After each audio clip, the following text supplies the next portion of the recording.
오늘은 여러분 교재 50페이지 단기매매증권에 대한 공부를 지난 시간에 이어서 설명을 드릴 차례인 것 같은데요. 자, 단기매매증권이라는 당좌자산은 이 단기 금융상품 중에 하나입니다. 단기 금융상품 중에 하나예요. 이 단기 금융상품의 개념 과목이 정기예금, 정기적금 뭐 이런 개념 과목들 우리가 많이 사용하는 개념 과목이기도 합니다만은 이 단기 금융 상품에서는 주로 시험에서는 이 단기 매매증권에서 출제를 많이 하고 있어요. 예. 그래서 단기 매매증권에 대해서 거기 회계 처리 절차를 아주 자세히 설명을 해 놓았습니다.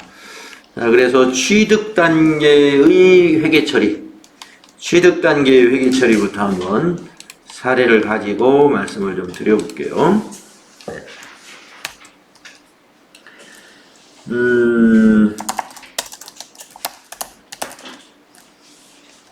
만약에 글씨가 좀 작아진 것 같은데요. 네, 볼까요? 화면을 좀 축소시켜놔서 그런 것 같습니다. 만약에 당사는 단기 투자 목적으로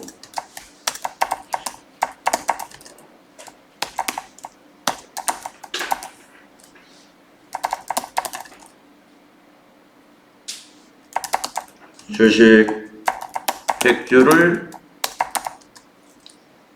주당 만원에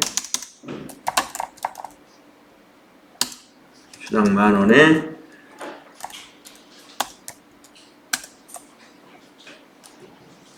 취득하고 수수료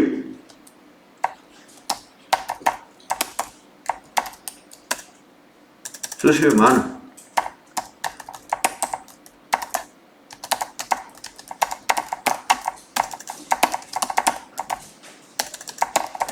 네, 요거부터 한번 해보겠습니다. 자, 단기 투자 목적으로 주식회사 삼성전자의 주식 100주를 주당 만원에 취득하고 수수료 만원과 함께 현금으로 지급했습니다. 이럴 때 이 분계를 이러한 구성으로 우리가 분계를 해주시면 돼요. 전표 입력을 이렇게 한다 이런 얘기죠.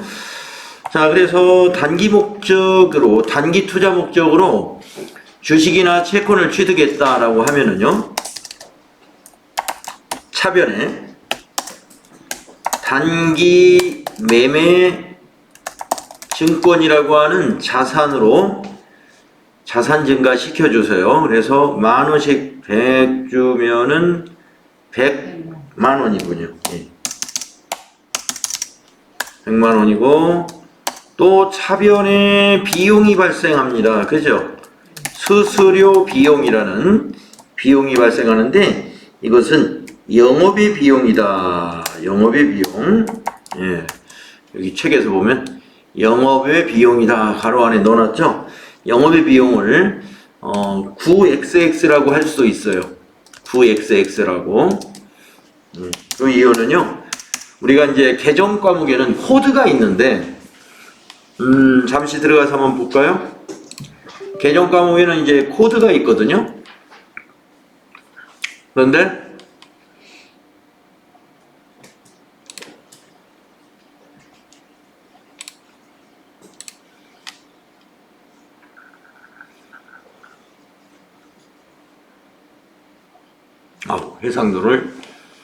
해상도를 좀 낮춰야 되겠군요. 글씨 너무 작다.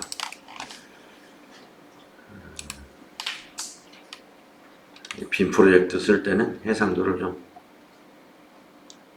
맞춰져 있는데 1920에 1080 굉장히 낮춘 건데 왜 그럴까요?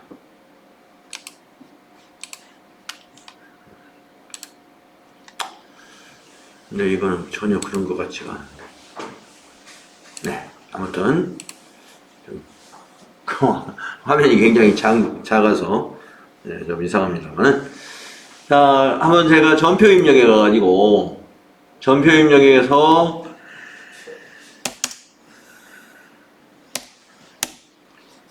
차변에 수수료 비용을 입력하려고 이렇게 하면은요.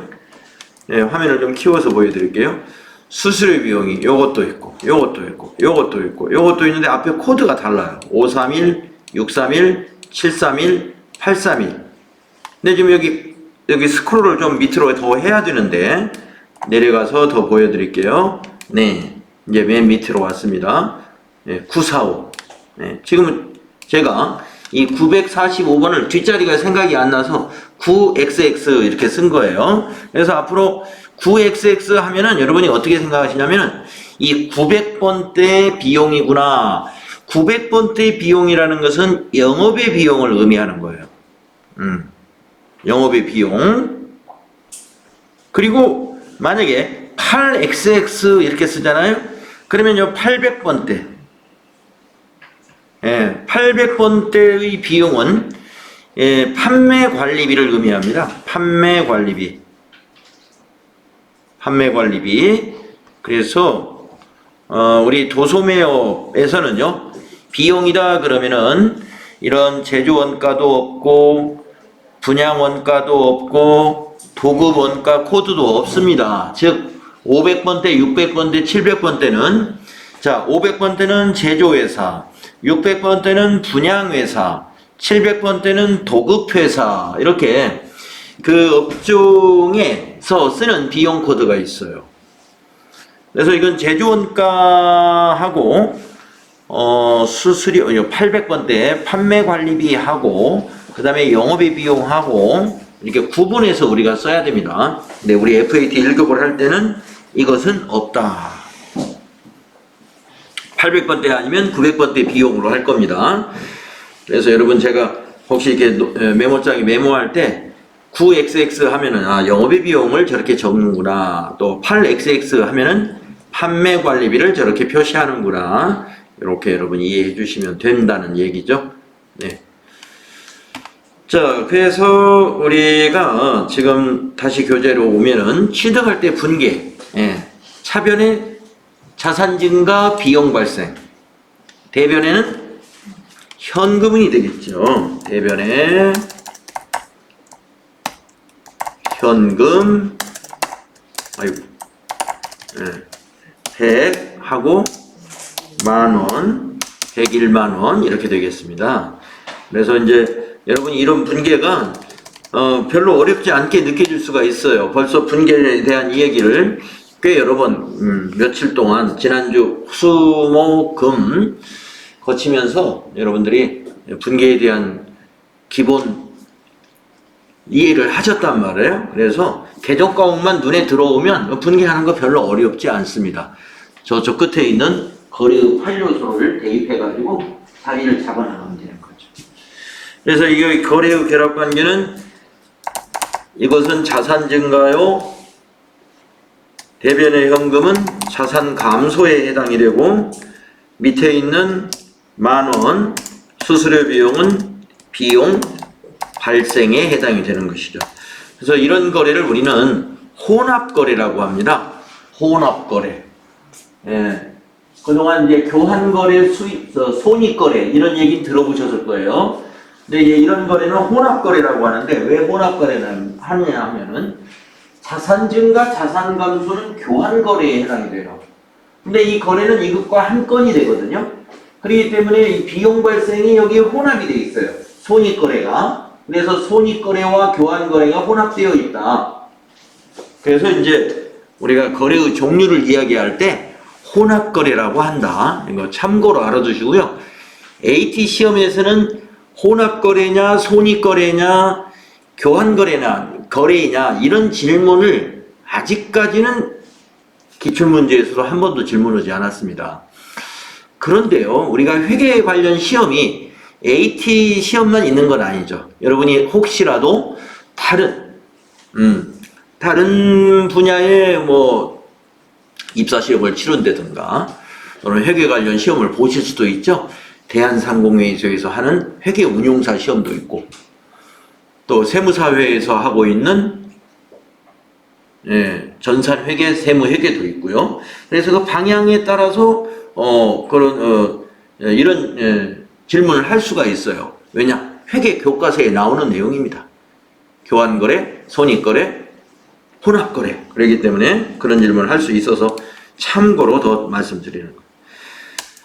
자, 단기 투자 목적의 유가증권을 취득할 때 이렇게 여러분 회계 처리해 주시면 되고요.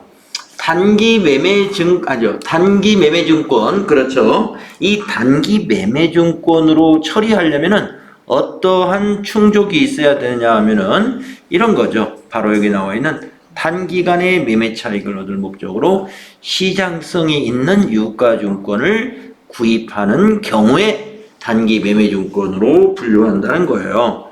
그래서 앞 시간에서 제가 여러분에게 말씀드렸을 거예요. 시장성이 있다는 말은 뭐냐? 단기간이라는 건 여러분 기간이 언제일까요? 1년. 예, 1년 정도. 네, 1년 이내 매매 차익을 노리겠다. 시장성이 있다는 말은 그 옆에 괄호 속에 설명이 되어 있습니다. 매수와 매도가 적극적이다 이 말이죠. 매수와 매도가 적극적이다 하는 것은 시장이 구성되어 있다는 얘기입니다. 그건 주식시장에 공개되어 있는 주식은 단기 매매증권으로서 어때요? 시장성이 있다고 보는 거죠. 비공개 주식, 예, 자그마한 회사의 주식, 가족끼리만 가지고 있는 이런 주식은 시장성이 있다고 볼 수가 없죠. 예, 뭐 이렇게 큰 회사들, 이런 회사들은 공개된 법인이기 때문에 이런 회사의 주식은 단기 매매증권으로 회계 처리가 가능한 것입니다. 자, 그 다음에 두 번째, 평가. 예. 우리가 이제 10월 달에 이걸 취득을 했다고 가정을 해볼까요? 예, 10월 달에. 예, 이 날짜가 10월 26일 날 취득을 했어요. 10월 26일. 그러면 이제 그 당시 분계는 이렇게 한단 말입니다. 그런데 매도 시점을 아직 찾지 못했어요. 그래가지고 그러다가 이 평가라는 것은 뭐냐 하면은 결산일을 말합니다. 결산일을 맞이하게 되죠.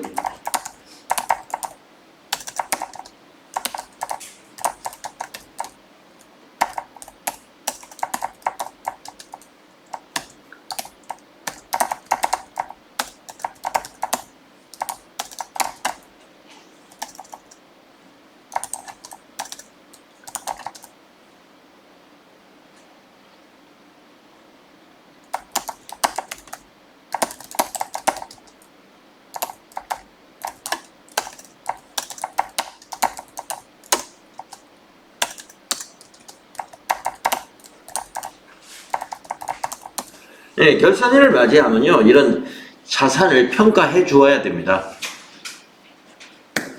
네, 결산일을 맞이하면 이런 것이 결산 수정 분계예요. 그래서 저희가 회계의 순환 과정 할 때 결산 수정 분계는 그때 생략을 했었거든요. 그래서 뒤에서 이제 이거 수업 진행하면서 여기저기 결산 수정 분계 사항이 나올 것입니다. 그랬죠? 네, 첫 번째 나왔어요. 단기 매매증권을 만약에 보유하고 있는 기업이 있다면 결산 때 평가한다는 거예요. 평가라는 건 뭐냐면은 현재의, 그러니까 결산일 현재 공정가치를 우리가 확인해야 됩니다. 공정가치는 얼마다?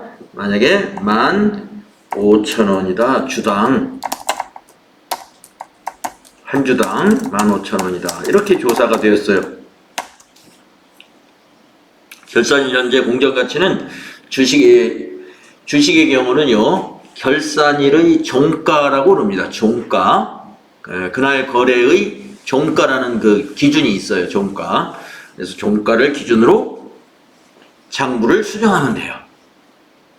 그러면 어떻게 수정을 해야 되느냐? 한 주당 15,000원으로 이걸 수정을 해야 되니까 100만 원은 이게 한 주당 10,000원으로 본 거란 말이에요. 취득할 때 100만 원에.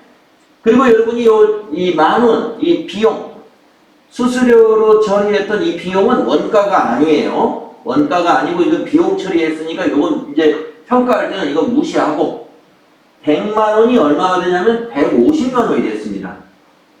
100만 원짜리 주식이 150이 됐기 때문에 50만 원만큼 이 자산을 증가시키는 평가를 해야 돼요. 아시겠죠? 그래서 가격이 상승한 부분만큼 12월 31일 결산 수정 분계에 그걸 반영을 하는 겁니다. 결산 수정 분계에 어떻게 반영을 하느냐? 차변에다가 단기 매매 증권 50만 원 자산 증가를 시켜야 된단 말이죠. 이렇게. 그런데 우리 복식부기는 이렇게 자산 단기 매매 증권에다가 50만 원만 더해주고 끝나버리면 이건 단식이란 말이죠. 네, 복식은 항상 결과가 있으면 원인도 같이 기록한다.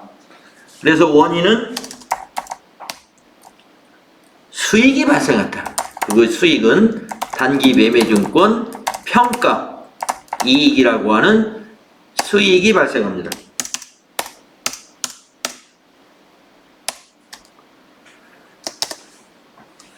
이 수익은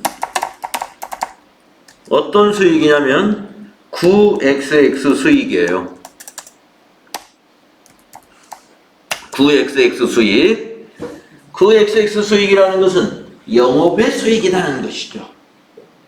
영업의 수익. 자, 우리 회사는 이 투자회사가 아니에요. 우리 회사는 투자회사가 아니라 여러분 전자제품 도소매업이라고 생각을 하시고 생각을 하시면 돼요. 전자제품 도소매업의 영업이익은 전자제품을 팔아서 수익이 나야 그게 영업이익이죠. 이건 지금 주식 투자해가지고 얻은 이익이죠. 그렇기 때문에 이 수익을 영업의 수익이다 이렇게 말합니다. 영업의 수익에 해당되는 코드다 이거죠. 영업의 수익에. 자, 우리 교재에서 이렇게 말하고 있습니다. 결산 시 잔고 금액과 공정가치를 비교하여 공정가치로 평가하라. 공정가치는 여러분 공정하게 평가되는 가치라는 의미인데 우리 시장 경제를 도입하기 때문에 시장 가격을 공정가치라고 한다고 보시면 돼요. 시가를. 그러면 주식의 시가라는 건 뭐냐? 거래 시장에서 거래되고 있는 가격인데 그것이 아침 다르고 저녁 다르고 그런단 말이에요. 그래서 종가를 여기서는 의미한다. 차익은 단기 매매증권 평가 손익으로 기입한다는 얘기는 가격이 하락했을 때는 손실. 여기 나오죠. 단기 매매증권 평가 손실. 이건 가격이 하락했을 때. 지금 우리가 예를 들은 대로 가격이 올랐을 때는 단기 매매증권 평가 이익. 그래서 수익 발생이니까 대변에. 손실이 발생했으면 비용 발생이니까 차변에 기록하죠. 이렇게 처리하라. 밑에 경우의 수가 두 가지가 있습니다. 가격이 공정가치가 크다. 그랬을 때는 대변에 단기 매매증권 평가 이익이라는 영업의 수익이 발생하고 차변에 자산이 증가한다. 떨어졌다 가격이. 잔고 금액이 더 크다는 말은 100만 원짜리가 100만 원이 더 크다는 거예요. 가격이 하락해서 80이나 70이 됐다 이거예요. 그러면 차변에 단기 매매증권이 20이나 30이 되고 대변에 단기 매매증권 자산 감소가 되는 것입니다. 자, 그래서 결산 시 평가를 하는데 이때 개정 과목은요. 여기 참고로 여기 이걸 쓸 수도 있다 이거예요. 단기 매매증권을 단기 투자자산이라고도 하기 때문에 단기 투자자산 평가 이익이나 평가 손실 이렇게 사용하는 회사도 있다는 얘기입니다. 우리가 지금 단기 금융상품을 공부하고 있거든요. 이 단기 금융상품은 다른 말로 단기 투자상품이라고도 볼 수 있어요. 예. 우리가 은행에 정기예금을 하거나 정기적금도 작은 의미의 투자입니다. 그것도. 예. 뭐 투자 이익이 그렇게 많지는 않겠지만 하여튼 투자예요. 예금을 한다는 것도. 예. 그렇기 때문에 단기 매매증권 역시 여기 단기 금융상품이면서 단기 투자자산에 해당이 된다. 그렇게 알아두시면 되겠습니다. 자, 그 다음에 자, 이거는 단기간의 매매 차익을 노리기 때문에 조만간에 또 처분하는 날이 오게 됩니다. 처분하는 날이. 그래서 이제 우리가 처분을 했다고 한번 가정을 해볼게요. 자, 10월 26일 날 사가지고 12월 31일, 우리가 2020년 12월 31일은 앞으로 한 이제 두어 달 남았네요. 2020년도 이제 다 갔어요. 예. 그래서 이제 결산이 끝나고 새해를 맞이해가지고, 예. 한 2021년 따뜻한 봄날 3월 한 20일쯤 따뜻하죠.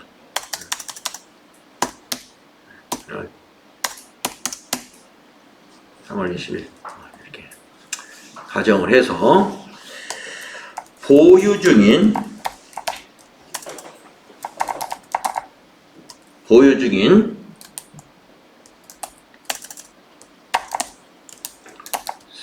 삼성전자 주식 중 50주만 팔았다고 보겠습니다. 50주를 100주 다 팔았다고 그럴까요? 네, 50주만 팔은 걸로 하죠. 네. 50주를 주당 2만원에 처분하고 수수료 10,000원이 또 있다고 보죠. 네, 10,000원을 차감한 금액이 이번에는 보통예금에 입금되었다라고 한번 해보겠습니다. 네. 그러면 3월 20일 날 회계 처리를 어떻게 해야 되느냐 하는 것이죠. 이렇게 하면 된다. 밑에 나오죠? 처분. 자, 보통예금이 얼마 입금됐느냐? 예, 여기서 이제 현금을 받은 걸로 되는데 우리는 이제 보통예금에 입금했다고 했으니까 차변에 받은 돈이 보통예금이 되겠죠. 대변에 그 원인이 뭐예요? 매매증권을 갖다 처분했죠. 그래서 대변에 자산감소 단기 매매증권이 가야 돼요. 그리고 이걸 우리가 주당 지금 결산 시에 한 주당 15,000원으로 평가를 해놓은 주식이기 때문에 이걸 한 주당 2만원씩 처분해서 한 주당 이익이 발생했습니다. 처분 이익이. 그래서 단기 매매증권 처분 이익이 여기 올 거예요. 오는데 수수료가 있단 말이에요. 수수료는 여기 설명이 혹시 있나요? 수수료에 대한 얘기가? 네, 여기 나오네요. 처분 시 수수료 등의 비용은 처분할 때 들어가는 비용이에요. 처분할 때 들어가는 비용. 네. 앞으로는 3억 원인지 얼마인지 뉴스거리 되는 거 있죠? 주식 양도소득세 문제. 예. 과세 형평을 위해서 금융소득에 대해서 이제 좀 과세를 좀 공정하게 해야 되겠다 해가지고 주식거래에 대해서 그동안에 양도소득을 전혀 부과하지 않았는데 하여튼 그 규모가 저는 지금 정확히 기억이 안 나네요. 주식을 안 해요, 제가. 그래서 잘 모르겠는데 3억 원인지 어쩐지. 그래서 지금 양도소득세 적용이 내년부터인가 지금 되는 걸로 예고가 된 3년 후인가요? 내년부터인가요? 아무튼 지금 경제부처하고 지금 야당에서는 반대하고 있고 여당은 지금 추진하려고 하고 있고 이번 가을 국회에서 그거 가지고 많이들 떠들더라고요. 자, 그런데 여기 보시면 이제 양도소득세가 붙으면 양도소득세까지 여기에 수수료로 보는 거예요. 우리가 이제 그 자산을 취득할 때도 마찬가지입니다. 만약에 차량을 살 때 차량에 부가가치세가 있다. 그럼 부가가치세는 환급을 받는 부가가치세는 자산 처리했다가 나중에 환급 처리, 환급을 받으면 되는데 승용차 같은 걸 사면은 환급을 못 받거든요. 그러면 그 승용차의 부가가치세는 그 차량의 취득원가에 포함을 시킵니다. 또 취득세를 내죠. 취득세도 차량의 취득원가에 포함을 해요. 네, 자, 처분할 때 비용도 자, 자산을 처분할 때 비용이 들어갔어요. 그 비용은 수수료 비용으로 별도로 안 하고 이익이 났으면 이익에서 차감하고 감 처리. 단기 매매증권 처분 손익에 가감 처리해라는 말은 이익이 났으면 차감하고 손실이 났으면 그 손실에다가 더해버려라. 자, 주식 팔아서 손실 나고 수수료 비용 발생했어요.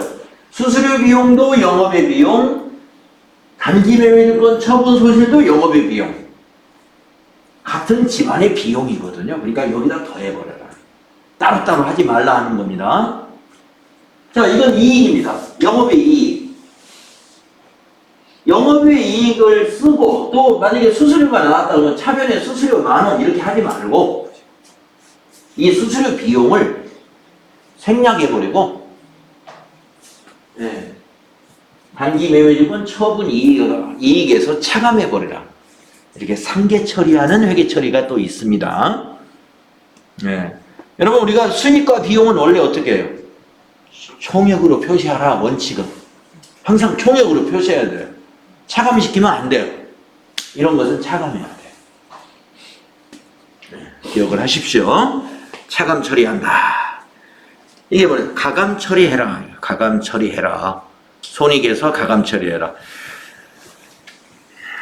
그래서 처분할 때 수수료 비용은 개정 과목이 나오지 않습니다. 왜냐하면 처분하면은 이익이 나든 손실이 나든 둘 중에 하나는 나오기 때문에 거기에서 차감해버려라 이거예요. 거기에서. 자, 그러면 한번 이제 숫자를 한번 구해볼까요? 50주만 팔았기 때문에 계산 잘 해야 돼요. 자, 3월 20일 날 차변에 보통예금은 얼마인지 금방 나오죠. 10,000원을 뺀 돈이 들어옵니다. 보통예금이 50주 곱하기 20,000원 하면은 얼마예요? 100만원인가요? 100만원이죠. 100만원에서 10,000원 뺀 것이 보통예금으로 들어온 거죠. 그러면 보통예금이 얼마예요? 99만원 자산이 증가합니다. 우리가 배우는 지금 자산 다 당좌자산이에요. 당좌자산. 지금 보통예금도 당좌자산이 있죠? 배웠죠? 자, 이 자산이 99만원 증가하게 된 원인이 뭐냐? 원인을 대변에다 기록해 볼까요? 단기 매매증권을 처분했죠. 그래서 단기 매매증권 처분은 자산 감소에 해당이 되니까 대변에 가야 맞죠? 자산 감소. 자, 얼마치를 처분한 거예요? 원가로. 여기는 이제 원가로 기록하는 거예요. 50주의 원가가 한 주당 얼마였죠? 15,000원입니다. 자, 살 때는 10,000원에 샀지만 결산 때, 작년도 결산 때 이걸 15,000원으로 자산을 증가시켜 놨어요. 그리고 작년도 이익으로 이미 50만원을 이익으로 한번 반영을 했습니다. 그렇기 때문에 이때는 원가를 요 50만원 증가시킨 한 주당 15,000원으로 계산을 해야 돼요. 그러면 15,000원 곱하기 50주 한번 해보세요. 여러분 계산기로.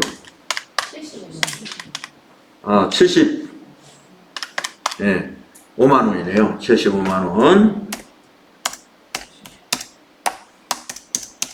75만원 자산 감소한 겁니다. 자, 결과적으로 75만원짜리 주식을 99만원으로 자산을 증가시킨 거예요. 그러니까 요 차이가 처분 이익이 되는 거죠. 그 개념 과목은 단기 매매 증권 처분 이익이다. 아까는 평가 이익이다. 평가 이익. 지금은 처분 이익이다. 개념 과목 이름이 비슷하죠. 그러나 핵심적인 단어가 다릅니다. 처분이익. 그래서 처분이익이 얼마가 되느냐? 24만원인가요? 예, 24만원. 이렇게. 또, 이 단기 매매증권 처분이익은 수익 발생에 해당이 되고, 이것 또한 9억 900번대 영업의 수익에 해당이 되는 것이다. 그래서 우리가 지금 이 단기 매매증권 공부하면서 개정 과목을 단기 매매증권 하나만 지금 연습하는 것이 아니라 이것과 관련된 수익 비용 개정 과목, 수수료 비용, 이것도 지금 체크하고, 또 영업의 수익인 단기 매매증권 평가이익 또는 단기 매매증권 처분이익, 이런 개정 과목을 지금 함께 하고 있다, 이런 얘기입니다. 그렇기 때문에 뒤에서 영업의 수익을 할 때 제가 여러분에게 우리 그때 단기 매매증권 공부할 때 단기 매매증권 평가이익 처분이익 기억나시죠? 이렇게 하고 넘어간다 이거죠, 뒤에서는. 자, 그래서 단기 매매증권에 대해서 여러분 좀 설명을 드려봤는데요. 상당히 출제 빈도가 높아요. FAT 1급에서 특별히 많이 나옵니다. 단기 매매증권에 관해서. 그래서 여기 지금 그 기본 틀이 있죠? 이 기본 틀을 여러분이 머릿속에 잘 정리해 놓으시면 돼요. 손실이 나는 걸로는 안 해봤지만 뭐 손실 나는 거 하면 이렇게 금방 여러분 이해하실 거예요. 네.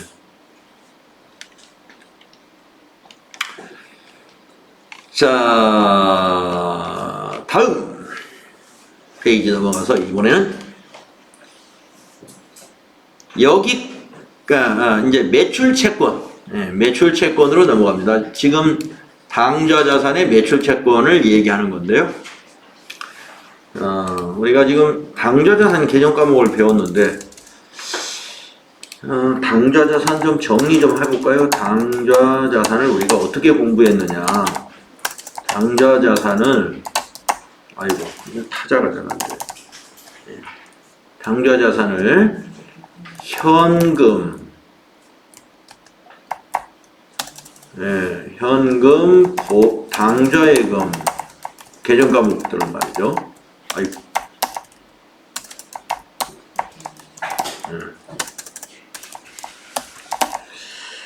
보통예금,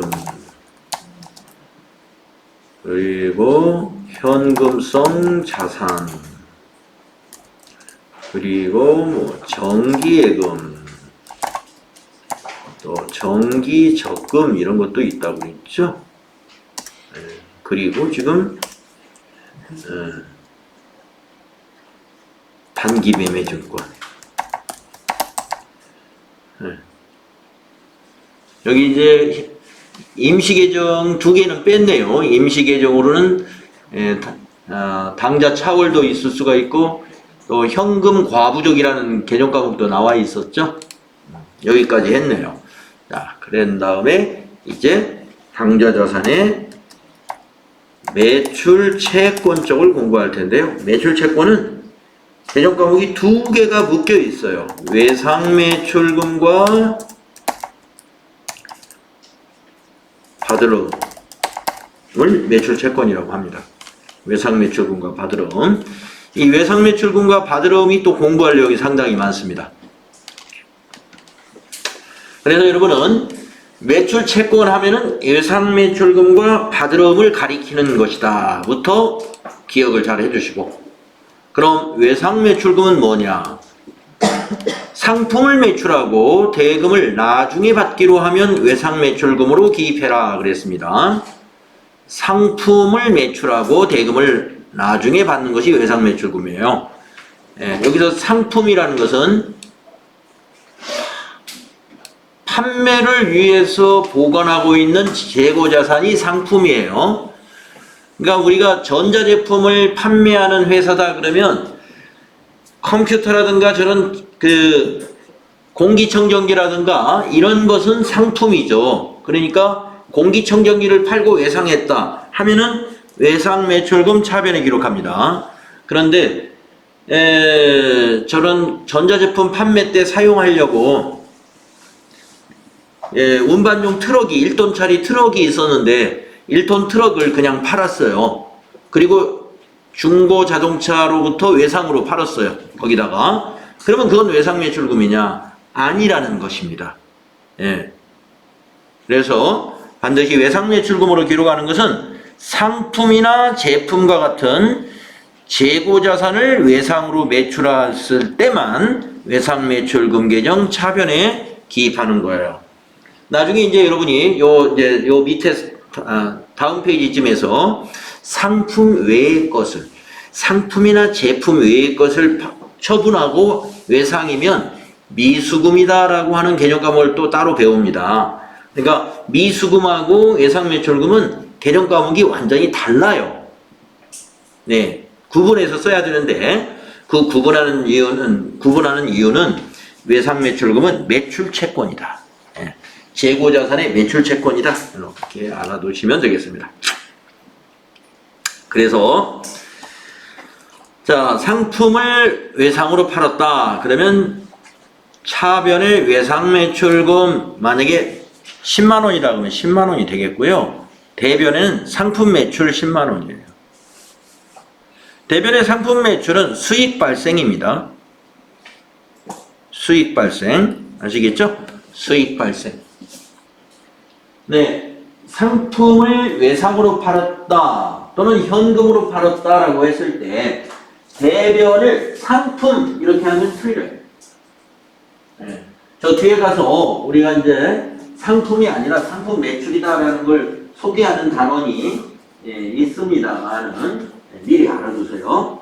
상품을 팔면 대변에 상품이 아니라 상품 매출, 수익으로 인식한다. 수익으로 회계 처리합니다. 그래서 10만원어치 외상으로 팔았다 그러면 대변의 상품 매출 수익 발생 10만원, 차변의 외상 매출금 10만원은 지금 자산 증가에 해당이 되죠. 자산 증가입니다. 자, 이렇게 했다가 외상 매출금을 나중에 받게 되죠. 그렇죠? 약속한 날 이제 받습니다. 받는 날 외상 매출금 계정 대변에 같은 금액이 기록이 되겠죠. 예. 그래서 외상 매출금이 이제 장부가 회수가 되면 대변에 기록합니다. 그래서 0이 되겠죠. 만약에 일부만 받았다. 그러면 일부만 받았으니까 일부 금액만 나오고 잔액이 또 남아 있겠죠. 이렇게 해서 외상 매출금은 매출 시에 차변에 기록하고 수령, 외상 매출금을 수령 받았다 이거. 그럴 때 대변에 기록하는 거예요. 자산 감소. 그리고 이제 보통예금으로 받은 모양이에요. 차변에 보통예금 자산이 증가하겠죠. 자, 외상 매출금은 회계 처리가 비교적 간단합니다. 자, 근데 받으러움이라는 것은 약속 어음이라는 유가증권이기 때문에 이거는 좀 관리가 필요해요. 유가증권 회계 처리에서도 이렇게 다양한 단계별로 회계 처리할 줄을 알아야 되는데요. 자, 받으러움이라는 게 뭐냐면은 상품이나 제품을 판매하고 말이죠. 어음으로 받은 것이 받으러움입니다. 네, 여기 보시죠. 상품을 매출하고 대금을 약속어음으로 받았을 때 그때 개정 과목은 받으러움입니다. 이거예요. 받으러움. 그러면 이 약속어음이라는 것은 무엇이냐?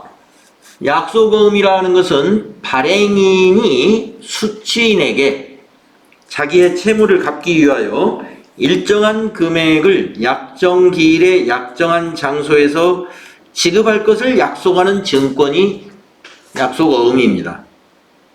그래서 우리가 이제 주위에서 이제 문제 풀 때는요, 이 약속어음 사진이 많이 나와요.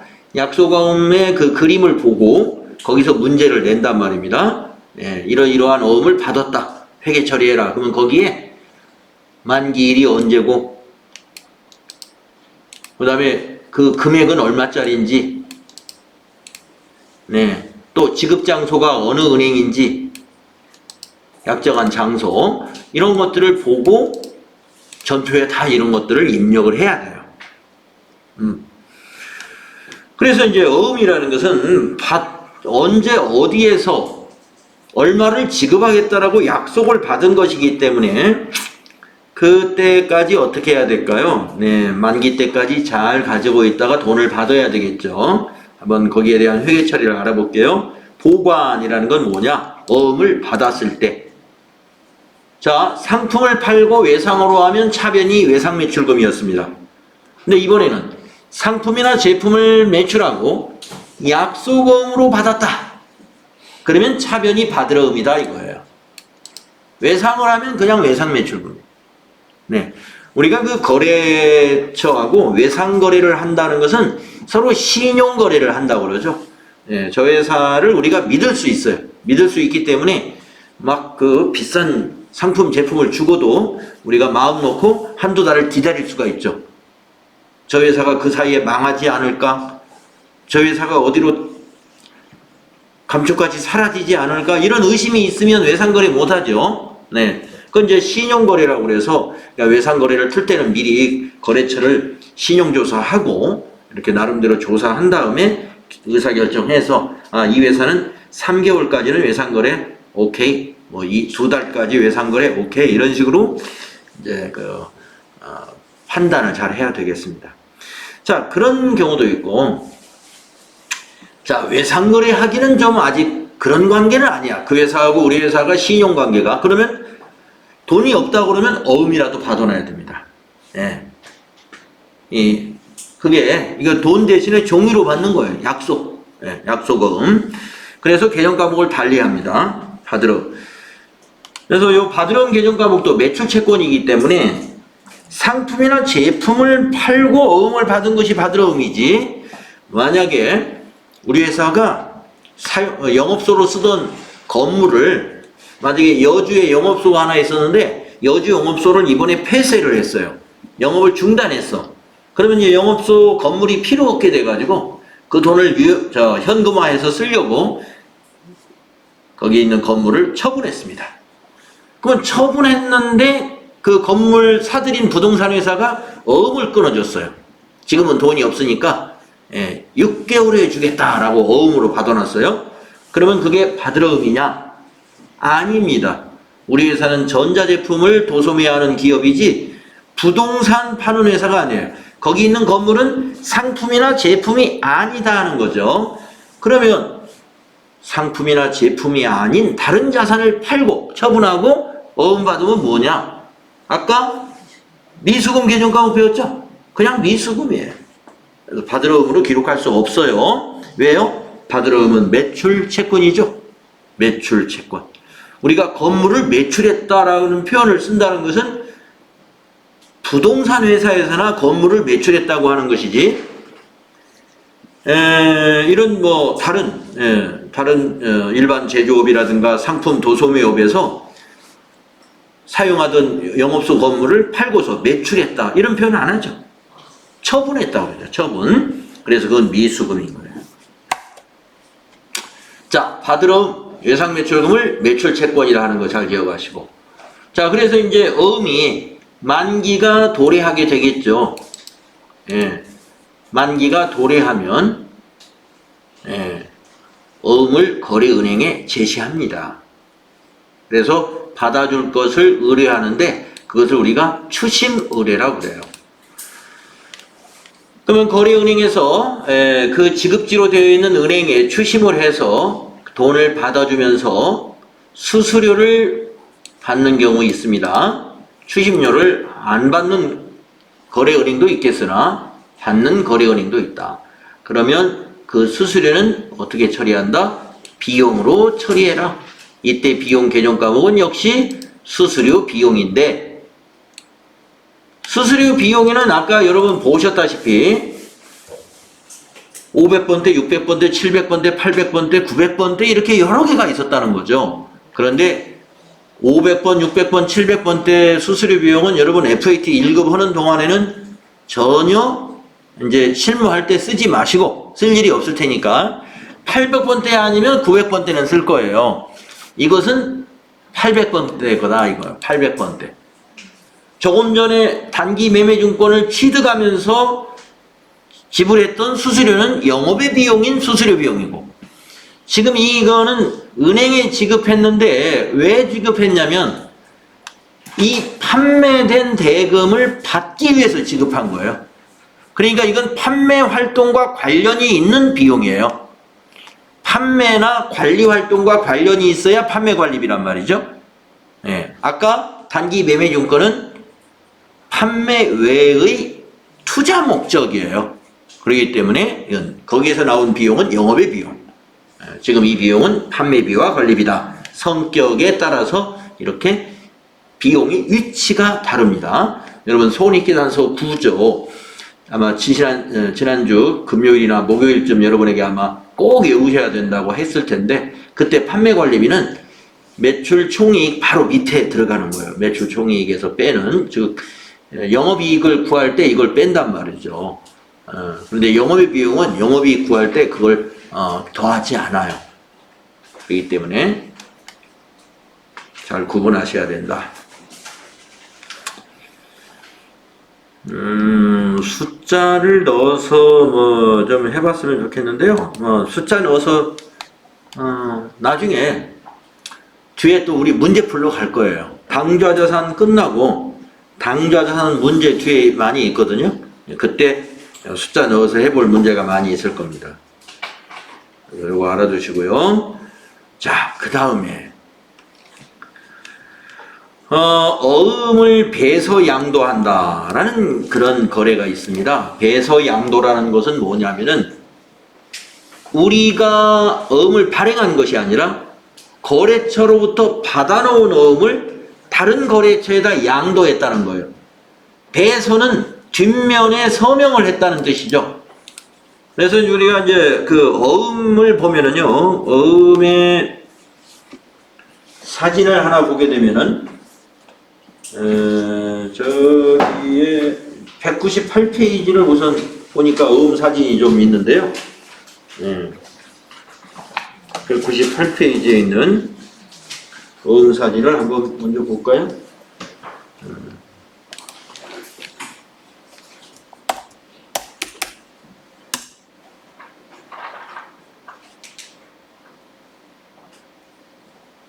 여기는 없네. 예. 네. 거기 이제 198페이지 어음 사진을 보시면 가운데에 금, 350만원 정, 금액이 있고, 그 밑에 작은 글씨로.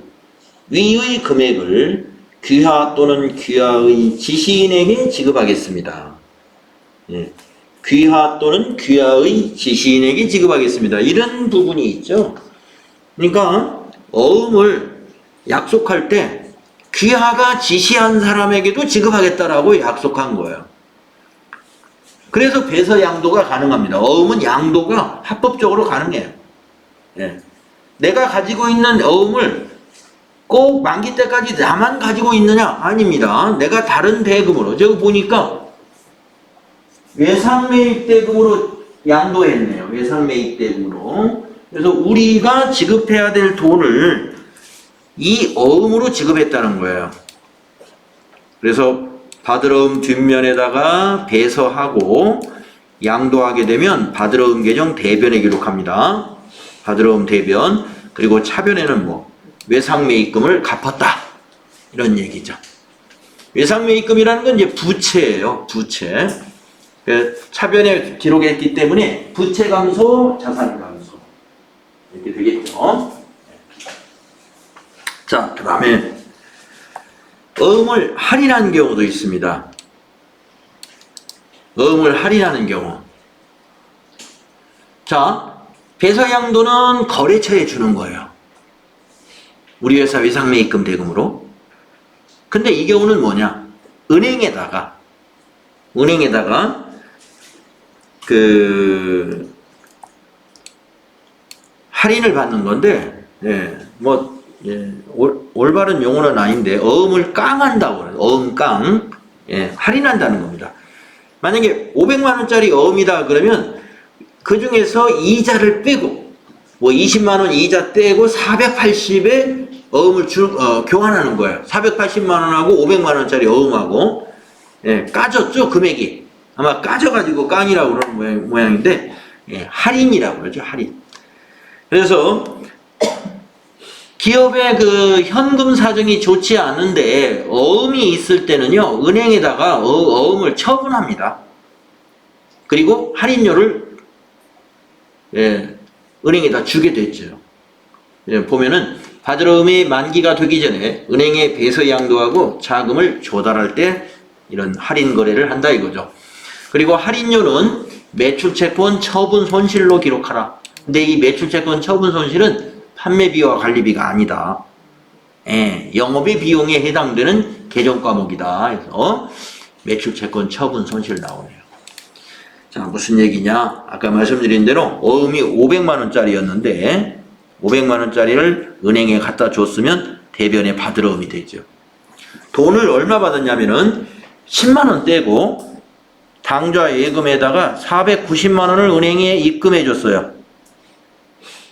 우리 회사 당좌 예금에. 그러면 차변에 당좌 예금이 490. 어음은 500짜리 줬어요.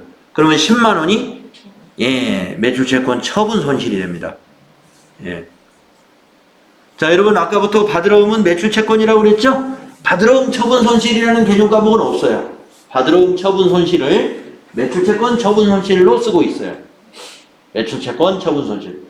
내용적으로는 받으러움 처분 손실이죠. 받으러움 처분했으니까 개정 과목을 매출채권 처분 손실. 그런데 이건 영업 외적인 거다. 왜냐? 만기까지 보유했다면은 이런 그 이자 지급을 안 해도 되는데 이거는 일종의 이자 지급한 거예요. 할인료라는 것은. 그렇기 때문에 이것은 정상적인 결제 수단이 아니에요. 그래서 영업의 비용에 해당이 됩니다. 매출채권 처분 손실은. 그래서 개정 과목이 또 매출채권 처분 손실이라는 것도 하나 또 아시게 됐다는 거죠. 영업의 비용에 해당됩니다. 자, 그 다음에 이렇게 해서 이제 그 보관하고 만기가 되고 배서하고 뭐 할인하는 경우만 있는 것이 아니라 만기 되기 전에 부도가 나는 수도 있어요. 부도가. 그래서 거래처가 받으러움을 만기도 되기 전에 부도가 만약에 발생을 해버렸다 그러면 받으러움 대변에 기록해놓고 부도어음과 수표라고 하는 개정 과목으로 대체를 시켜놓습니다. 부도어음과 수표.